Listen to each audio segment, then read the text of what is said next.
танкисттер биринчи бул радар бири келишет, ушул аймакка келип бул жактан атышып болот. Катуу атышуу ушул оң тарапта болгон. Булар түн эле даярданганда 15 сентябрь кечинде эле даярданып, 16 сентябрь уже чыгып калганда буларчы.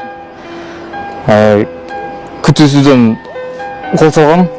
Бактыгүл менен лейтенант Анарбеков мектепке түшүп барган учурда ал жерде дагы кошумча капитан Ураев менен капитан Бектонов болгон, застава башчысы. Капитан Бектонов капитан Ураев барганда эртерээк каза болот.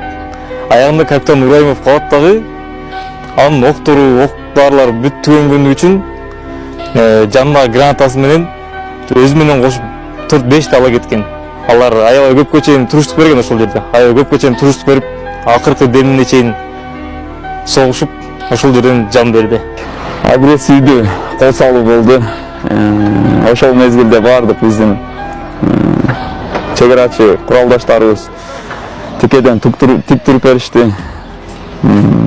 Жалданма аскер кызматчыларды алып келишкен экен. Бирок канчалык күчтүү, канчалык кыйын аскер кызматчыларды алып келбесин душман тарап. Биздин чек-арачылар, биздин аскер кызматчыларыбыз туруштук берип, жерибиздин 1 сантиметрин беришкен жок. Саат 16:00 чамасында мен да душман оғынан жаракат алып калдым 2 жеримде. Андан кийин мени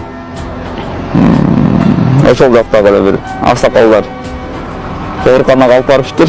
Ал жактан самолет борт менен Бишкекке жеткириптир. Ошол Бишкекте жатканда эзиме келгенде уктум Эламандын душман оғынан каза тапканын. Эламан менен ар дайым сыймыктанабыз. Жалпы кыргыз эли сыймыктанат. Бул жигиттер кыргыз элинин келечеги үчүн курман болушту. Мекенди ушунчалык катуу сүйгөн, что мекен үчүн өмүрүн даяган жигиттер. Булар антына биз ошол 2 топ болуп барганбыз. 2 топко булар аябай эле көп болушту.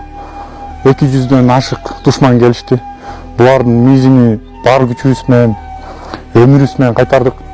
Аягында ошол өзүңүздөр билгендей эле капитан Ураев Эламан өзүнө жар берүүгө чейин барды. Бул деген кантип жеткиремен. Бөлөкчө толкунданып кетип атам аларды эстеген сайын.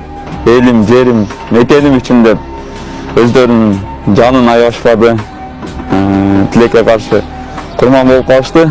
Чоң жоготуу болду биз үчүн. Мен бул куралдаштарым менен өмүр бою сыймыктанам.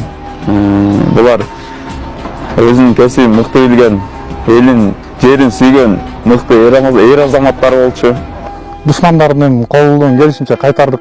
Дагы эле кайтара беребиз. Кандай душман болбосун, каяктан келбесин, ким болбосун, бөөрү атайын багыттагы отряды мизин кайтарууга ар дайым даяр.